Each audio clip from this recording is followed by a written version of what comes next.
already seen what happens when voting rules become more restrictive.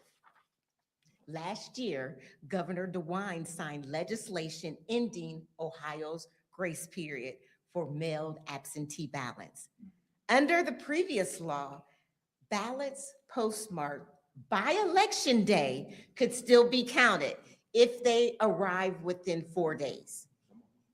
And during recent elections, some voters followed the rules. They mailed in their ballots on time. Their ballots arrived after election day. Sadly, their votes did not count. This should concern everyone. A voter should not lose their voice because the mail ran late. A voter should not lose their voice because the rules changed in the middle of the game.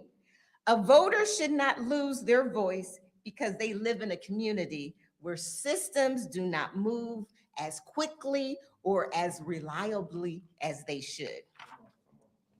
And a smaller election does not make voters less important. A primary election may bring out fewer people, but every lawful ballot matters. Every voter matters. Every voice matters. The Ohio Legislative Black Caucus believes elections can be secure and accessible at the same time. We can walk and chew gum at the same time in Ohio. This should not be controversial. We support expanding early voting access. We support voting by mail options. We support clear voter education so Ohioans understand the rules before they cast their ballots. We support making sure every legally cast ballot is counted, and we support a democracy where participation is encouraged instead of discouraged. Because when voting gets harder, the burden rarely falls equally. Black voters feel it. Our seniors feel it. Students feel it. Disabled Ohioans feel it. Working class voters feel it. A democracy that makes lawful voters fight to be heard is moving in the wrong direction, and voting rights are deeply connected to every freedom we fight for, including economic freedom. And to speak about why the next chapter of freedom must include an economy that works for all Ohioans, please welcome my friend, Representative Brewer. Good morning, everyone. My name is Darnell Brewer. I represent the 22nd District of Ohio House District in Cleveland, which is Garfield, Maple, Bedford, and Bedford Heights.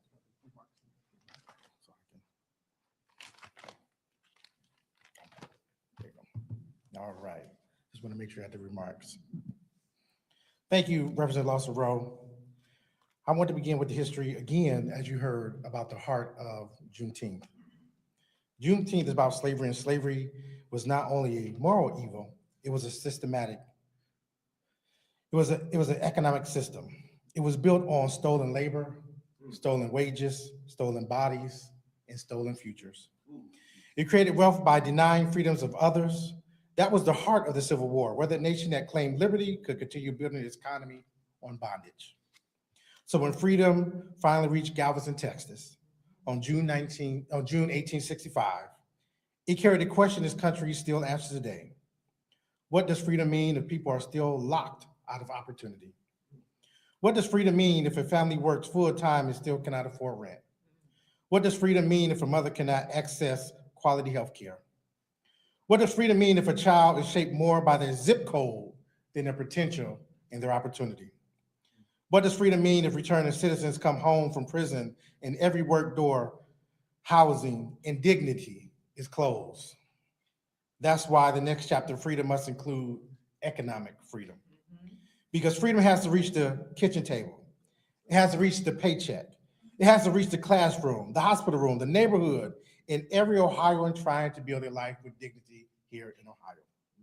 Right now, too many working families are doing everything we ask them to do. And we as a legislator is still falling behind. They are working, they are caregiving, they are raising children in Ohio. They are paying bills, they are dodging bullets. They are trying to hold their families together, but housing is too expensive. Childcare is too expensive, healthcare is too expensive, groceries are too expensive. And let me just say gas is too expensive here in Ohio. And even one emergency can't unravel everything. As members of the Ohio Legislative Black Caucus, we believe that economy should work for the people who makes Ohio work. That's why we support legislation to raise wages, expand safe and affordable housing, strengthen access to quality health care in the community, and make child care affordable for every family. And working families, invest in good schools and good jobs, create pathways to home ownership, to small businesses, and to economic opportunities. Freedom means second chance for people coming home from incarceration. Freedom means Black businesses, small businesses, working families are not left out of Ohio's growth. Freedom means the building, people who build, serve, teach, heal, clean, drive, take care, work in labor, whose blood, sweat, and tears in the state of Ohio are treated with dignity. This is the Ohio we should be building. Because if slavery was an economic system designed to exploit people, then the next chapter of freedom must include an economic design to uplift people here in Ohio. The future will require courage, it will require honesty, and it will require policy that centers people over politics. And as we close today's press conference, speak on the next chapter of freedom, it is my honor to introduce Representative Dontavius Gerald. Well, first and foremost, I'm really honored and blessed to be here with my colleagues. I do want to maybe pass the mic to our Senator Herschel Craig, because he also has a Juneteenth event that's taking place this Thursday where he is raising a flag. And so I do want to pass the mic to him for a second before we begin to close this press conference. So, Senator, come on up. Truth forever on the scaffold, wrong forever on the throne, and yet the scaffold sways the future. And behind the dim unknown stands God within the shadows, keeping watch above his own. Let me take this opportunity to thank the House members who have certainly given up their time. These are folks that I know every single day come to the State House working on behalf of their families and children all over the state of Ohio. They've made it categorically clear about what Juneteenth is about. It's more than a celebration. We will have that on Thursday. We were at City Council last night honoring Juneteenth. But more than that, we're honoring our ancestors, our mothers and fathers, many of whom did not have formal educations, working in slaughterhouses and cleaning other people's homes, but preparing us to be able to stand here today to talk about and to fight for the rights and the freedoms for all Ohioans, certainly African Americans. They have given you the data and the statistics. But what we must be categorically clear about, we will not go back. And for those that want us to go back, the erosions of civil rights, the erosions of human rights and voting rights, and at 77 years old, we will not go back. So the fight is now for all people of goodwill. That's what Juneteenth is about. It's about folk that have suffered horribly so that our nation could stand and be in progress. And so I'm so deeply honored to be serving in the Senate with my colleagues in the House who work so hard every day to make sure that life is better for all of us, Black folk, white folk, all persons of goodwill around this state and this nation. So I honor them today. I serve really on their shoulders for the work that they're doing. And so that's what this press conference is today. I want the media to hear this, because there are real issues that are affecting the lives of families and children every day. And we will not let that go past. We have to fight, and that's the reason that we're here. It's not for our own self-aggrandizement, but to fight for those that are suffering. Thank you for being here. Thank you, Senator Craig, for all that you do, and for the media that is here. Please join us on Thursday at the Juneteenth flag raising and celebration. I'm State Representative Dontavius Geralds. I happen to represent House District 1 here in downtown Columbus and the surrounding community. And I just want to say thank you to all my colleagues for your leadership, your clarity, and your commitment today. You know, as we close, I want to bring us back to history, because one of the greatest mistakes we can make is believing this moment is entirely new. It is not. In 1962, Fannie Lou Hamer, a sharecropper from Mississippi, went to register to vote after learning that she had the right to do so. She was not asking for privilege. She was not asking for special treatment. She was asking America to honor what it had already promised. And for that, she was punished. She lost her job. She was forced from the plantation where she lived and worked. She was threatened, and she was later beaten in jail for her organizing. But Fannie Lou Hamer kept going. She kept organizing. She kept speaking. She kept demanding that this country live up to its own constitution. Kind of sounds like the Ohio Organizing Collaborative, if I could say so myself. That story matters today because it reminds us that every chapter of freedom has been met with resistance. After emancipation came black coats. After Reconstruction came Jim Crow. After the Civil Rights Movement came new efforts to weaken voter protections. After progress, there's always been a pushback. So no, this moment is not new, but neither is our courage. Neither is our organizing. Neither is our refusal to surrender the promise of democracy. That is the true meaning of the next chapter of freedom. It means understanding that freedom is never finished by one law, one court decision, one election, or one generation. Freedom has to be protected. Freedom has to be practiced. Freedom has to be expanded, and freedom has to reach the people who need it the most. Ordinary Ohioans are not asking for political theater. They're asking to live with dignity. The senior choosing between groceries and medication is asking for freedom. The young person sitting in an underfunded classroom is asking for freedom. The family trying to find safe, affordable housing is asking for freedom. The worker living paycheck to paycheck is asking for freedom. And if freedom does not reach them, then freedom remains unfinished. That is what Juneteenth teaches all of us. Freedom declared is not the same as freedom delivered. Freedom written down is not the same as freedom lived. And freedom celebrated once a year is not the same as freedom protected every day. So our responsibility as a caucus is clearer than ever before. We must tell the truth about our history. We must protect the right to vote. We must fight for policies that make life more affordable, more just, and more humane. We must refuse to let fear decide who belongs in democracy and who does not. And we must keep pushing Ohio and this country closer to the promise they have made but not yet kept fully. The question before all of us is not whether the struggle continues. It does. The question is whether we will meet this moment with courage, discipline, and the conviction that it demands. And as members of the Ohio Legislative Black Caucus, I believe deeply in my heart that our answer is a collective yes. We have the courage to tell the truth.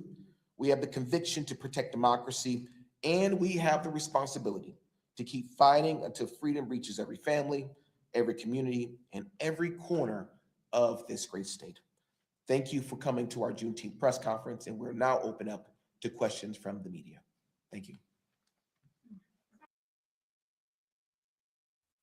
Representative Humphrey, I think it was you or Representative Lawson. One of the two of you mentioned something about this joint resolution takes out a reference to slavery that was in the Constitution. Can you expand on that and explain that a little bit better? So House Joint Resolution 5 is with regard to like the slavery loophole.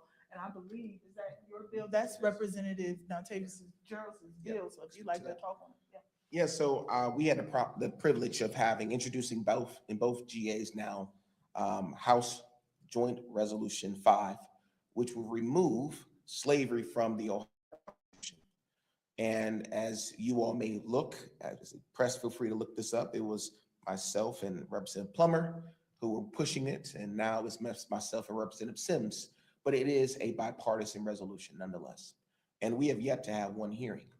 And we bring this up as a caucus because it was so fast that we got the Senate Joint Resolution 10 across the finish line, but before the voters.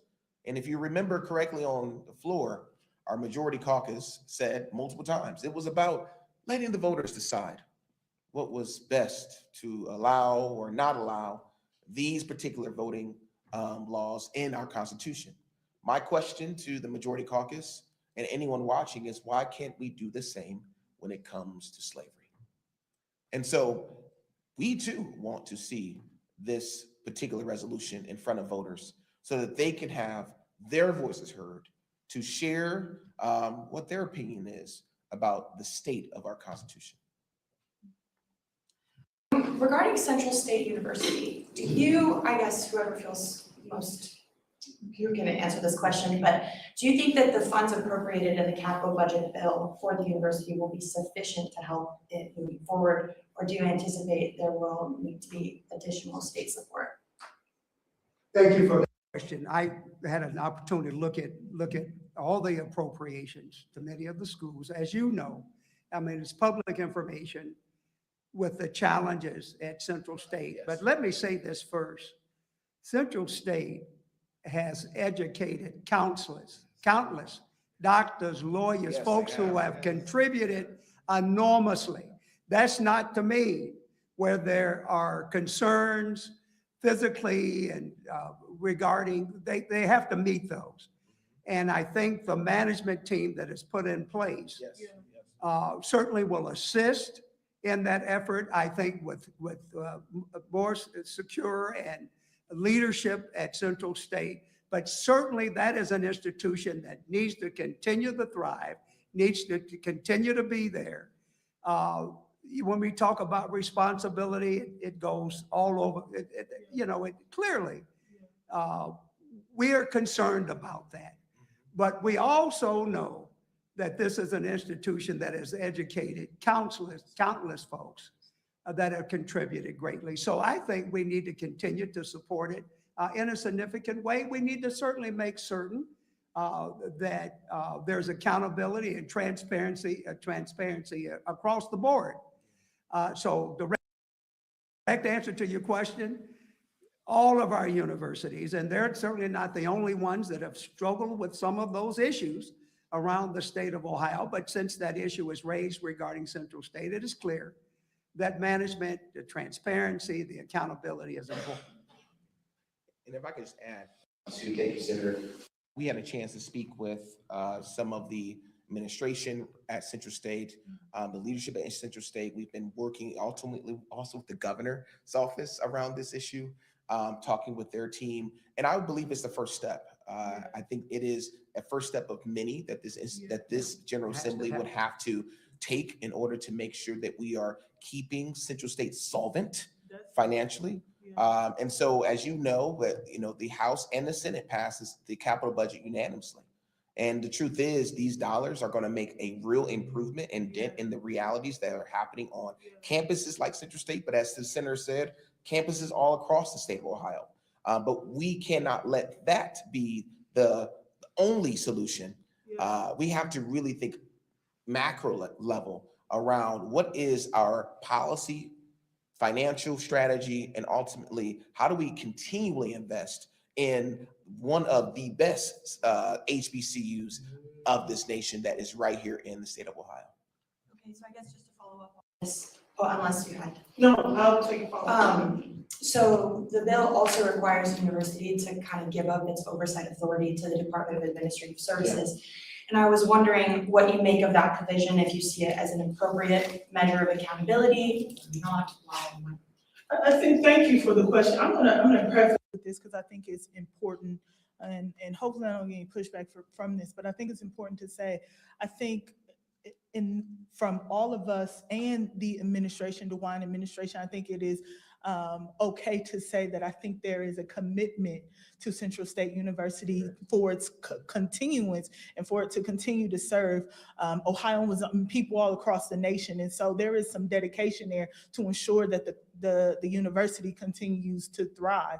Now, to the second part of your question, I got to be honest and say that I do believe that it was the right call. But again, it's a first step. It is not the only step. I think while all of us continue to work together, the DeWine administration, both the House and the Senate, and everyone, as long as we are all on the same page, I think we will continue to see Central State continue to make great strides. But again, to your question, right now, it is an appropriate step. Will that be the same thing that I'm saying 2 years from now? Maybe not. But right now, understanding its challenges, understanding the areas of opportunities, it makes sense right now. Now, again, 2 to 5 years from now, I'm going to be singing a different tune if that's still the case. But right now, it's an appropriate step, in my opinion. And so. To Governor DeWine calling for the abolishment of the death penalty today. Thank you for the question. And Most of you know I have a bill with Representative Schmidt that would abolish the death penalty. Listen, I appreciate the governor's announcement. Not the best timing, as he is 6 months away from leaving office, just like I am. I mean, he's been here 8 years, just like I have. So it's my hope that I don't foresee this getting done this General Assembly. I'll just be honest with you. But it's my hope that next General Assembly, the next administration, Governor Atkin really takes this head on. At the end of the day, we've gone through why it's essential for the state to abolish the death penalty. So, you know, I hope to see some real work get done next General Assembly. But like I said, I appreciate the governor's announcement 6 months before he leaves. while we're on recess.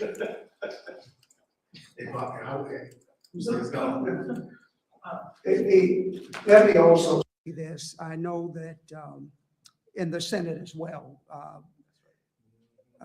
Leader Antonio, I signed on to the bill. There's a bipartisan bill with, I think, Senator Huffman as the joint sponsors on that bill. So it's a serious issue. Let's face that. But the work has to be done. There's some point where we have got to make a decision on that. You know, in fact, we went to the death row and we spent a day there about 3 months ago. It's a serious issue, both for the victims and those that are on death row. We can't get away from this. And so the timing, the president said is important, but this is a critical issue. Any other questions? All right, thank you all. Thank you very much. Thank you, everybody. Let's take a photo.